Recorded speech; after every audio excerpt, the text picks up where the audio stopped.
begin with a blessing, but you do great. I love to begin Torah study with a blessing, and frankly, I'm just going to plug my computer in there. There we go. Frankly, I love to engage in blessing as often as I can as a practice.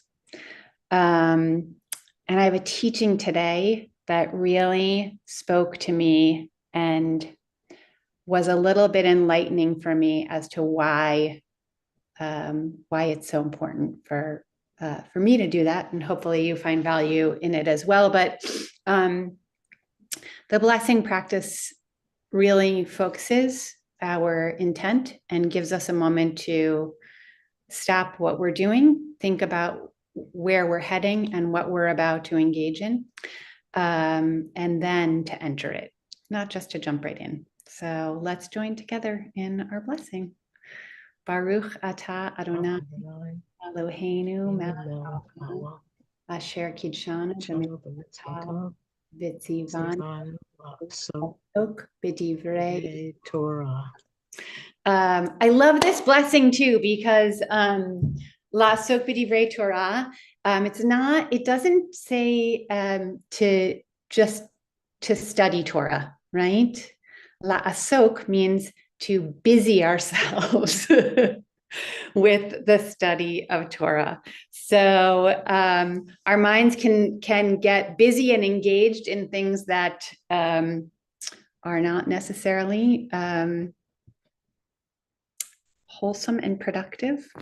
And we hope that by engaging our minds in this particular way, that we engage in a way that adds some wholesome and productive to what we are doing. So today, what I wanted to do, there are two pieces. Our portion today is Vayigash, which is such a rich Torah portion. So there's a lot to dig into here. But there are two places that I brought a couple of teachings to share with you all about that I thought what we could do is read through some of the portion, and then we can stop and dig in when we get to those places. So what I'm going to do, I would like to share my screen with you. I'm going to make sure I'm in the right spot, and then I'll go ahead and share my screen. I'm using a translation from Sefaria. It's just very accessible and easy. And as you can see up here, it shows that it's the JPS translation. And that one I can share with you. And then I have my favorite translation, which is the Alter on my desk. And I do not have that in an online or digital version. So I can't share that one with you, but I'll try and follow along there as well. And if I find anything interesting in his translation, I'll be happy to share that with you as well. Are you all familiar with the Alter translation of the? It's the Alter is just the 5 books of Moses, so it's just the Torah. It doesn't have the Haftarot or anything in there. If you're not familiar with it, it's a really wonderful translation. Alter is really a scholar. He's certainly a scholar of history, but really a literary scholar, and brings a poetic slant to his translations of Hebrew text. He pays very, very close attention to each word as it's translated. So I find his translation just to be wonderful. So if you haven't checked it out, I highly recommend it. So let's start at the beginning of Vayigash. Is there anyone who feels like reading today a little bit for us? Great. Rebecca. Thanks. Then Judah went up to him and said, "Please, my lord, let your servant appeal to my lord and do not be impatient with your servant. You are the equal of Pharaoh. My lord asked his servants, have you a father or another brother? We told my lord, we have an old father, and there is a child of his old age, the youngest. His full brother is dead, so that he alone is left of his mother, and his father dotes on him. All right, so let's stop there just for a second and place ourselves for a moment. So my Lord, of course, is Joseph, who they're talking to, but they don't know that they're talking to Joseph. And the full brother that they're speaking about there as well is also Joseph. So there's a lot hidden already, and a lot of subtext going on here, right? That we as the reader know, but the people who are engaged in what's playing out here are not aware of everything that we're aware of. So great. Can you continue for us? Then you said to your servants, bring him down to me that I may set eyes on him. We said to my lord, the boy cannot leave his father. If he were to leave him, his father would die. But you said to your servants, unless your youngest brother comes down with you, do not let me see your face. When we came back to your servant, my father, we reported my lord's words to him. Later, our father said, go back and procure some food for us. We answered, we cannot go down. Only if our youngest brother is with us can we go down, for we may not show our faces to the man unless our youngest brother is with us.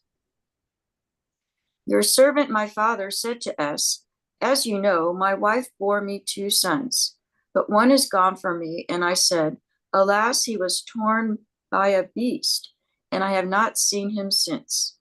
If you take this one from me too, and he meets with disaster, you will send my white head down to Sheol in sorrow. Beautiful. Thank you so much. So we see here that there's a lot of discussion about Joseph is taking place here. And here we have Jacob really going into a spin about things that he can't control. And he is projecting into the future and projecting really his own death. You know, first of all, he happens to be wrong about his son Joseph, right? But then he's really just living in a worst case scenario here. So this is not the place that I wanted to focus on, but I think it's a very interesting place and one that we could focus on. The place I want to focus on is coming up in just a few verses. So Rebecca, if you wouldn't mind just continuing for us, and you're going to take us through verse 32. So Okay, I have a question. Yeah. Is Jacob protective? Out of all of his sons, Jacob is most protective of Benjamin. And so just for clarity, Benjamin was Rachel's son and she died on the road. Is that the connection? That is a great question. I believe that is correct. Okay, so he's overprotective for several reasons then. For several reasons, but really, I think what our text tells us in terms of the reasoning is that this is his favorite child. It's very clear about that. So that's the Parshat. Yeah, that's the simplest answer is it's his favorite child. What does Parshat mean? Dear, what does Parshat mean? Parshat means the simple. Okay, gotcha. Thank you. Yeah. So Yeah. So, and we know already that, this is this is had an issue for our ancestors, right? Showing favoritism and these kind of dysfunctional families, that this favoritism often leads to real problems. And right now it's leading to a problem for Jacob because he's really creating disaster where it doesn't necessarily occur, and we know it's not going to show up there. My mom always says to me, don't buy trouble, right? So Jacob's buying trouble here. It doesn't actually exist, but he's ready to create it for himself. Great. Rebecca, will you continue for us through verse 32 here? Now, if I come to your servant, my father, and the boy is not with us, since his own life is so bound up with his, when he sees that the boy is not with us, he will die. And your servants will send the white head of your servant, our father, down to Sheol in grief. Now your servant has pledged himself for the boy to my father, saying, if I do not bring him back to you, I shall stand guilty before my father forever. Beautiful. Thank you so much. So this is the verse that I would like for us to spend a little time focusing in on. And I think this teaching that I'm going to share with you is very powerful to me at this particular moment. And so I hope that you receive it in the same way that I received it as I was preparing to share with you this morning. So I'm going to stop. Actually, before I stop share here, I just want to focus in on this word for just a moment that we have here, arav. Okay, so this is the word that is this pledging or responsibility. And it's a really interesting word because what do we see in here? If we switch the vowels, what do we get? We get evening, erev. Okay, so first of all, that's just something that we know this word is connected to. But this word arav, I'm going to share with you a great resource which you can all access. It's called Morphix, morfix.co.il. It's a really wonderful translation tool. So if you come across a Hebrew word that you're interested in, you can cut and paste it into here or the other way around. And it's a very robust translation. So we've got evening in here. We've also got a mixture, a rabble. Here's the one that I love, a weaving. Okay, so and then in our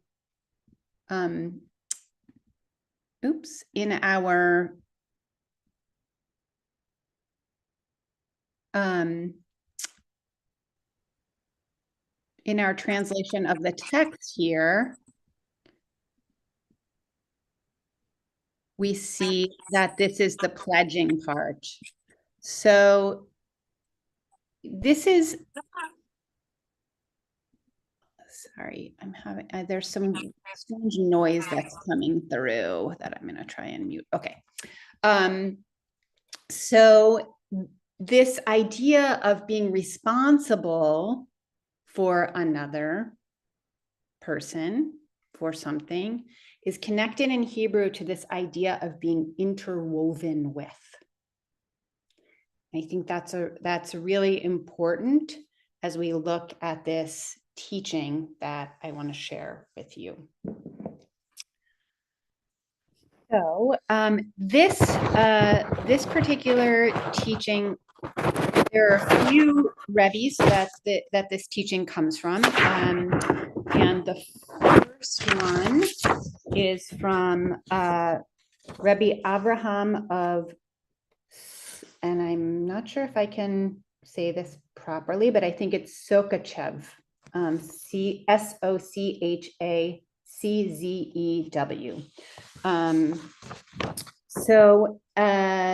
And this obviously Polish. And this Rebbe lived from 1839 to 1910. And he became famous as a child prodigy, as an interpreter of Torah. By the age of 14, he was already teaching.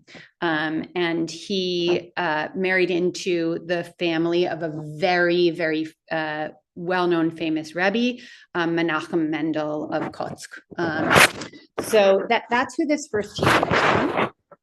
And it's about that one verse that we just read, where we learned about this idea of one brother taking responsibility for another and using this word arav, which, as we learned, also has this meaning of being interwoven with.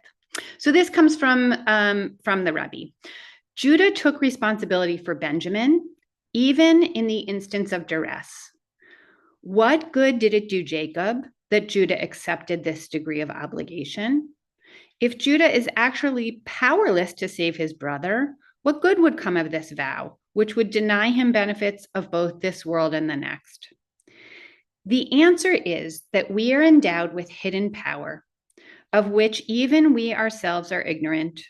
Should we engage these forces, we are sometimes able to do more than we ever imagined. If Judah had not taken upon himself this degree of responsibility, even in the case of duress, he would not have endeavored so strenuously to save Benjamin. He would only have done what appeared to him he had the power to do. So this first teaching is really about what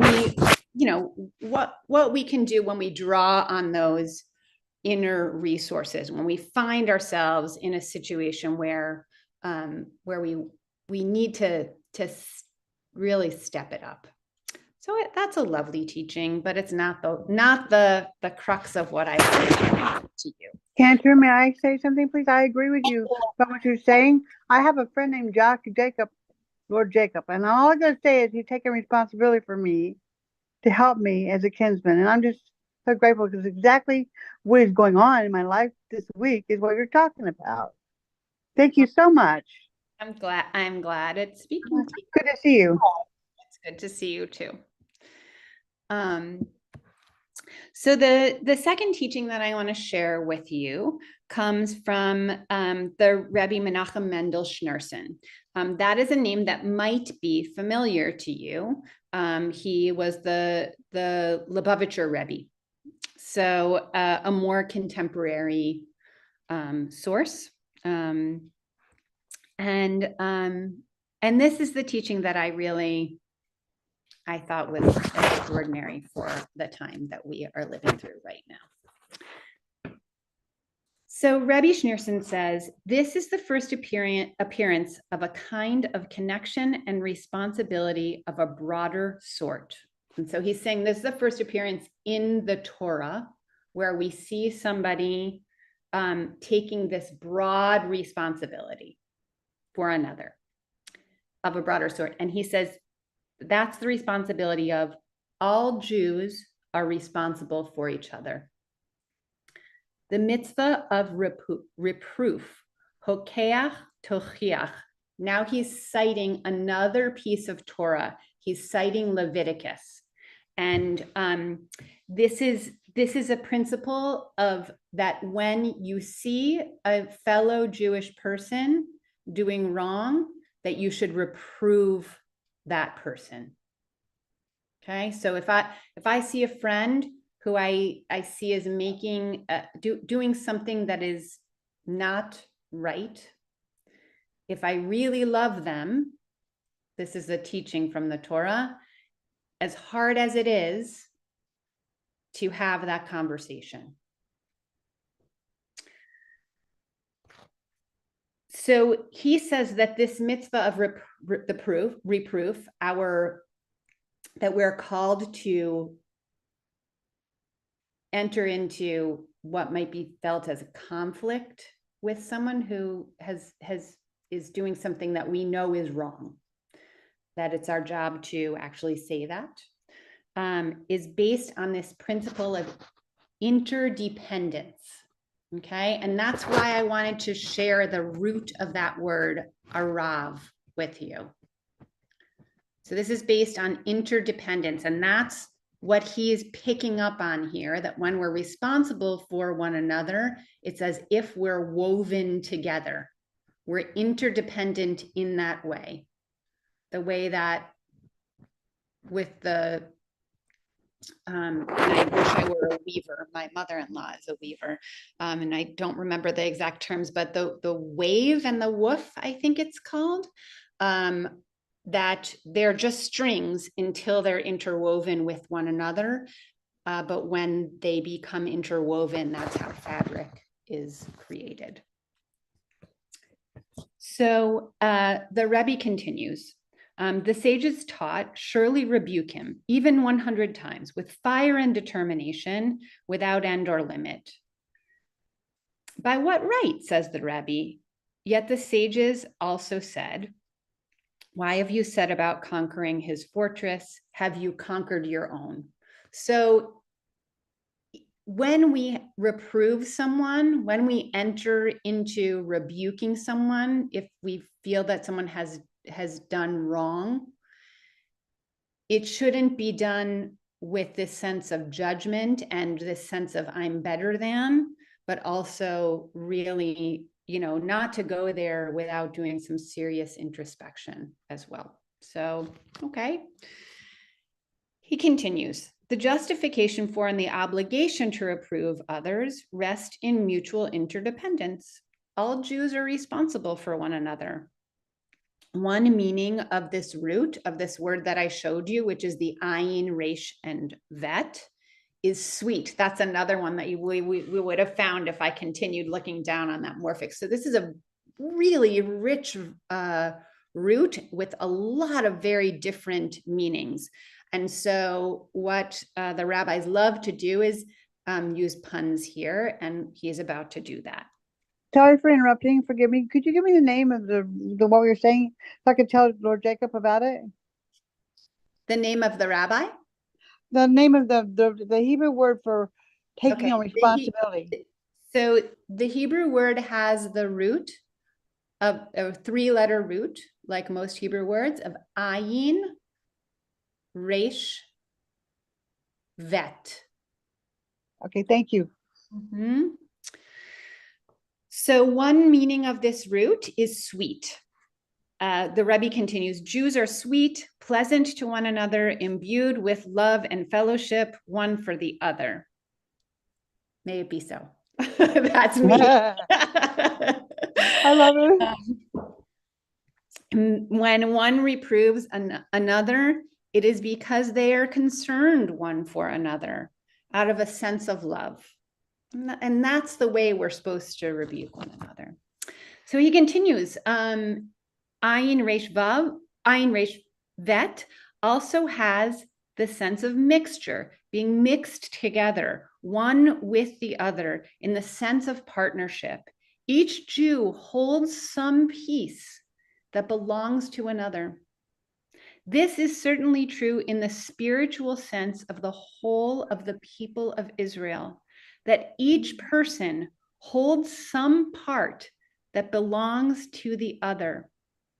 As in the verse, you stand here today, all of you, before the Lord your God. And again, he's quoting Torah. Here he's quoting Deuteronomy 29. You stand here today, all of you, before the Lord your God. And then he continues in his own words, in a collective partnership.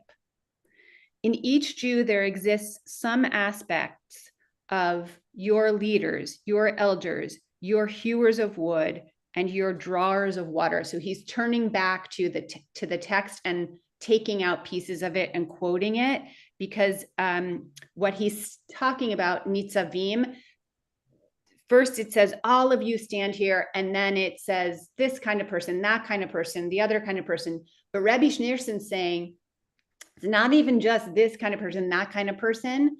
We all have within us these elements of these different kinds of people. They're all a part of us. So when and then he continues quoting the text, and you who cleave to Adonai your God, all of you are alive today, all of you, which means, this is the Rebbe speaking again, that your connection to God makes you into a whole unified body, one unit. Klal Yisrael, the body of Israel, is embracing, all inclusive. This is the foundation of the right and obligation of reproof. Its foundation is in the mutual responsibility of one Jew for another. Your servant has pledged himself for the boy.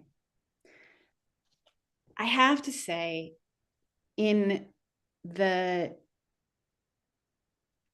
environment that we're living in, after the war started in Israel, and to end the incredible rise in anti-Semitism that we're seeing here in the States, that this has been a sad and difficult time for many of us, and that one of the few things that has warmed my heart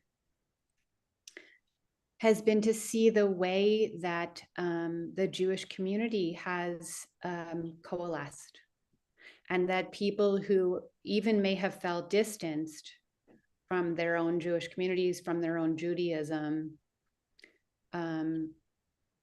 are connecting, reconnecting, digging in, and really finding that the difficult work is to do what Rabbi Schneerson says, and is to stay focused on the sweetness of that, because we often focus on our differences as Jews. You know, there's the joke of, like, you know, there's one town and 7 different shuls, right?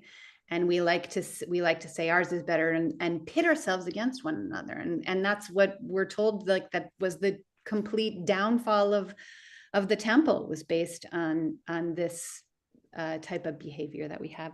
So I just want to take a moment of gratitude for this coalescing that I've witnessed amongst Jewish people, and I've really taken this teaching into my heart.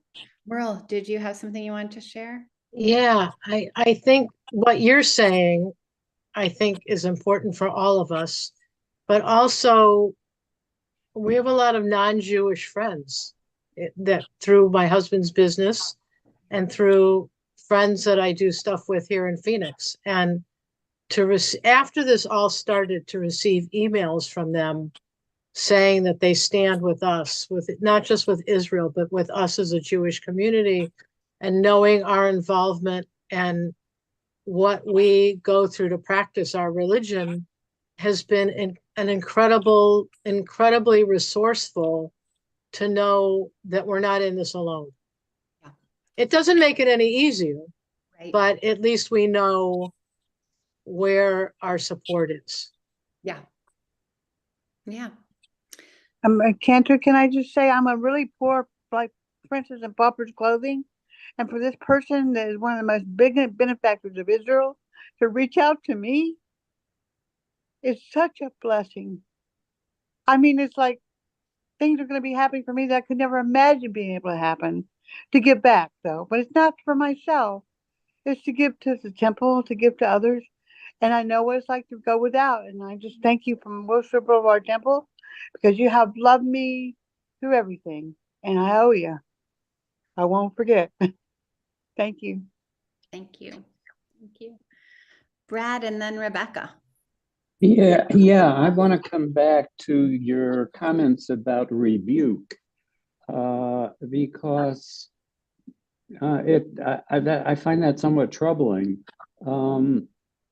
So if you look today at what's happening in the Catholic Church, for example, the Pope recently chastised priests who were rebuking people in the confessional, judging them, criticizing them in the confessional. And, you know, if we think back, what was it, 10 years ago, when asked about the Pope was confronted with the gay issue, he said, "Who am I to judge?" So the idea of rebuke, you know, I struggle with that. Whether who am I? Who am I to rebuke someone else? So that seems to me a very troubling type of proposition. I think it's a very astute comment, which always glad to rely on you for those, Brad.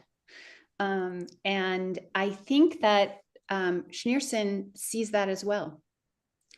And I think that's why he's framing it in this particular way, that you don't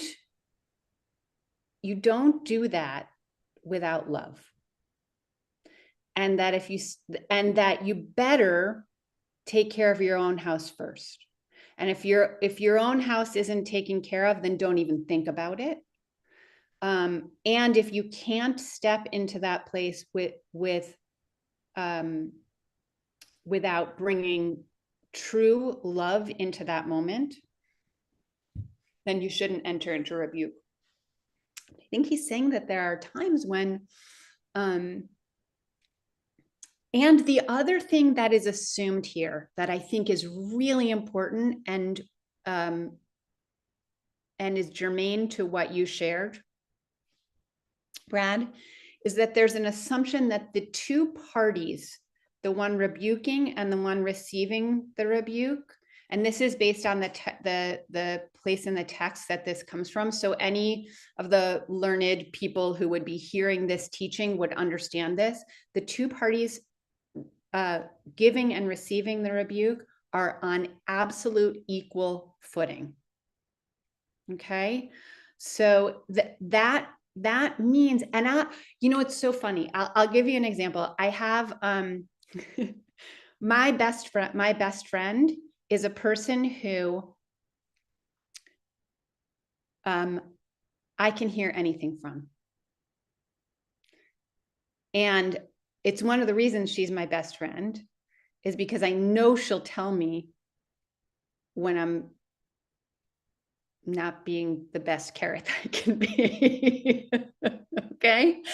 And I know that when I hear something from her, I darn well better pay attention, because I know it's coming from a place of love. And I know that there's truth within it.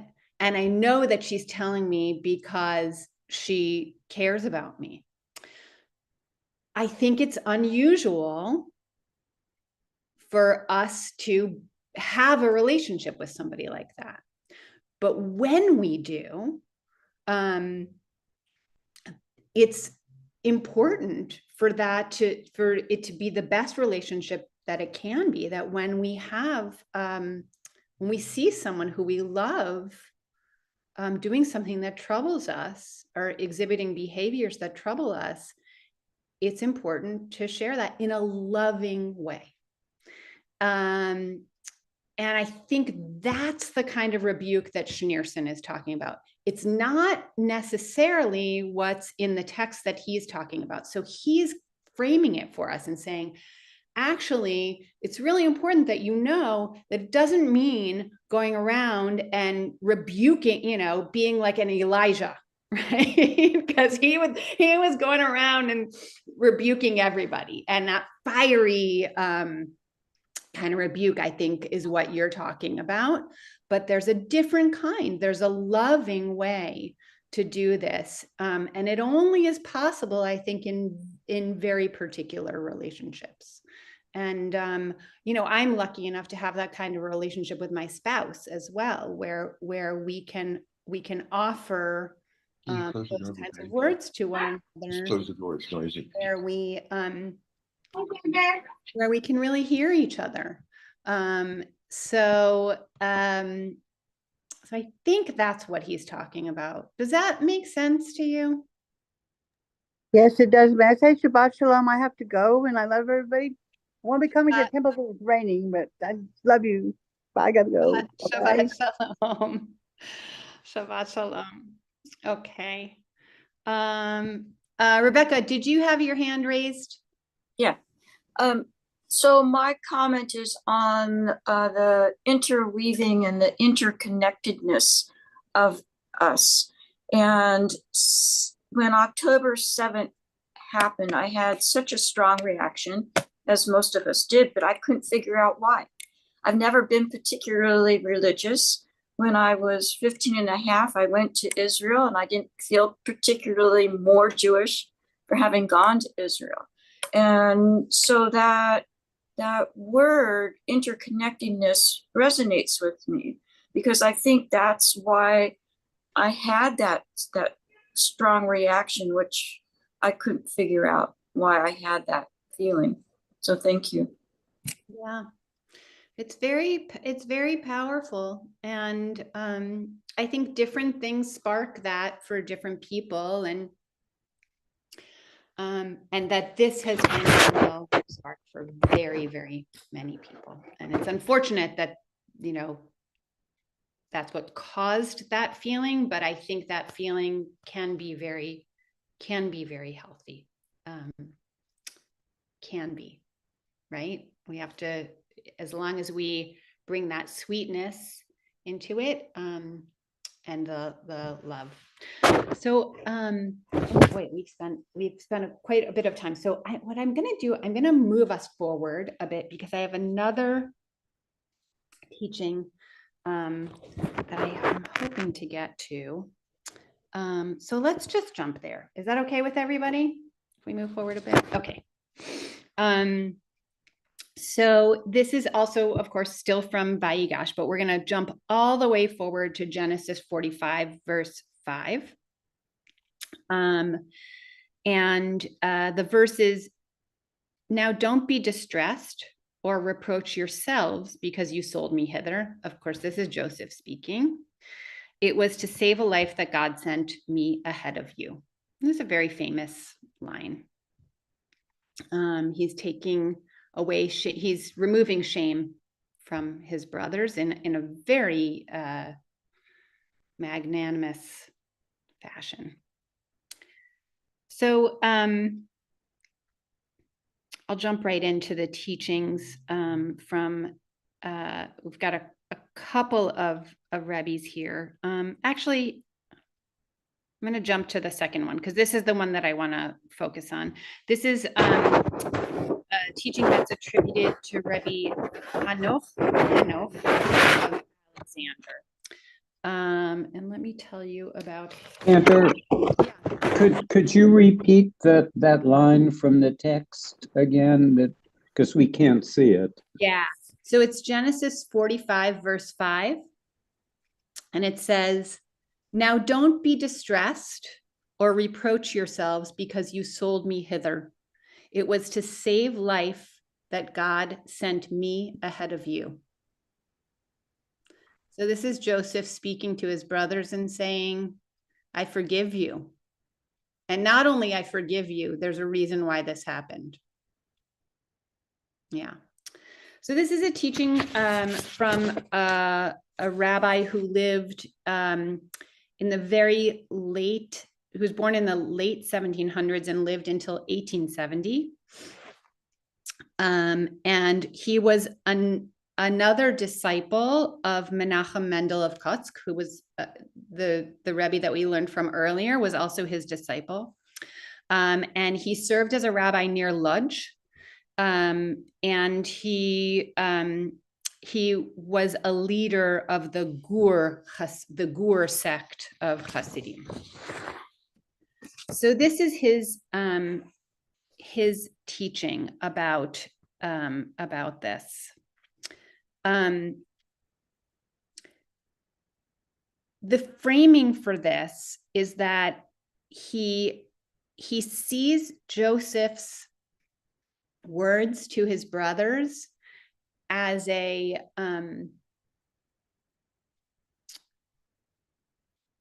balm against depression and sadness. He sees that Joseph is trying to relieve his brothers of a heaviness of emotion. Okay. So he writes, or he probably spoke and somebody wrote this down, is more likely. While sadness is not a sin, even the most severe sin is not as likely to bring about the confusion of heart that is brought about by sadness. Okay, right there, I think that is just overwhelmingly powerful statement. That sadness, what it produces in us as human beings, is a confusion of heart. So the teaching continues. When we say that a Jew must always be filled with joy, which is a teaching, we're not talking about the joy of performing a mitzvah. And he goes on to teach, fascinating to me, that's kind of exalted, like that, not everybody is going to get joy from performing a mitzvah. You might, but that's like a really high goal. Okay. So if you get that, good for you. That's fantastic. But let's not set that as the goal, because not everybody's going to be able to merit that. Not everyone is going to have access to that. And he is a chassid, so he wants everyone to have access. That's what early Hasidism was all about. Everyone should have access to the joy and beauty of Judaism.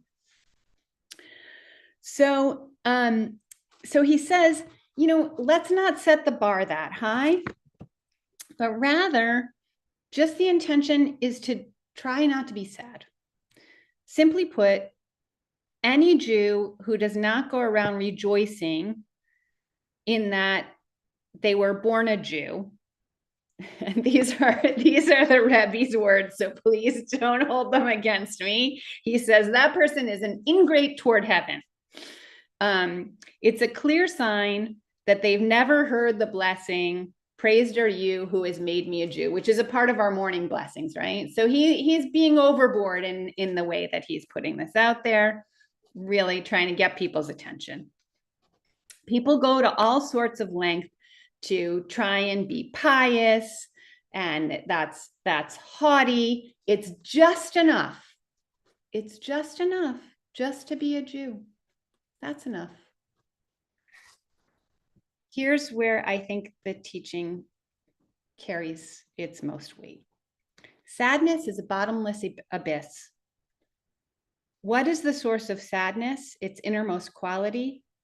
It emerges from our thinking, I deserve this. I lack this, in both the material and spiritual realms. When we think like this, we're only concerned with our own good and with our own experience. So the reason that I wanted to bring this teaching to you is because I thought that it meshed so beautifully with our previous teaching about how we're all interwoven and we're all responsible for one another, and that many of us have found solace and joy at a very difficult time through feeling that sense of interconnectedness. And it can be hard sometimes when we carry our own personal burdens and the burden of the world that we're living in, to not be sad and to feel that confusion of heart that this Gur Rebbe teaches about, and that the antidote to that is to feel and know and have faith in the fact that we are a tapestry woven together, and we do hold one another. Merle. You know, I feel like, I know that doing a mitzvah is hard. And I think that, reading, our rabbi came home this morning from Israel, from the whatever these missions are that they're doing. But I look at our clergy and our lay leaders who are going with their rabbis to Israel and doing what they're doing, which isn't easy. One of the Orthodox rabbis here in town that we're friends with finally got to see his son the other day, who, is in the IDF. But yes, we're doing a mitzvah in whatever way we can. But I don't find this to be a happy mitzvah. And I think that's what I got from what you just said. I think it's very difficult. And I give them an incredible amount of credit for going and doing whatever they're doing. I wish I could, but I don't think you come home feeling glorious from doing this mitzvah. You had to do it, so you went and you did it. Right. But so much is also in your head while you're doing it, and when you're done and when you come home. Yeah. I think also what he's getting at is that when we dwell in sadness, and that's all we allow ourselves to have access to, that it's hard to see a way forward. And so I think why he's using this idea of mitzvah is that, there's this idea within Judaism that when we do a mitzvah, it can and should bring us joy. But what he's saying is that's wonderful, and that's great if that's you, and if you find yourself, I don't know, let's make it an easier mitzvah, like lighting candles on Shabbat, right? If we find ourselves that sparks joy for us, that's great. But you know what? It might not. And that's okay. All that he's saying is just be a Jew. Just be a Jew. And the joy that you'll hopefully find is in this idea of being connected to one another. Brad. I think your comments are so timely, Cantor, because I'm a pretty upbeat person, but I can't remember a Hanukkah where I felt sadder. And just acknowledging that I'm Jewish and just recognizing that I'm interconnected with other people, that's not going to be enough for me to spark that joy that you're talking to. Yeah. And I don't know what it's gonna take. I feel like it's got to be a change in the outside world in which I live. But I am dispirited, and I don't know if other people in this group feel the same way. But I wish that the three things that you've mentioned, doing mitzvahs and acknowledging that I'm a Jew and feeling interconnected, I wish that would be enough for me to get to a different place, but that's not happening for me. Anyway, sorry to be a downer. Oh, thank you for sharing that, Brad. And look, here's the thing that I think I'm not walking around like having a party every second, right? It's certainly not. And that's why I think these texts speak to me right now. It's aspirational. And it is heartening to me these weren't written yesterday. It's heartening to me that people have been thinking about this for many years and have experienced, not exactly what we've experienced, but have experiences that contain wisdom within them. And no, it doesn't take it away. It doesn't make it any better. I shouldn't say it doesn't. It doesn't make it all better. But it's a balm. It helps me.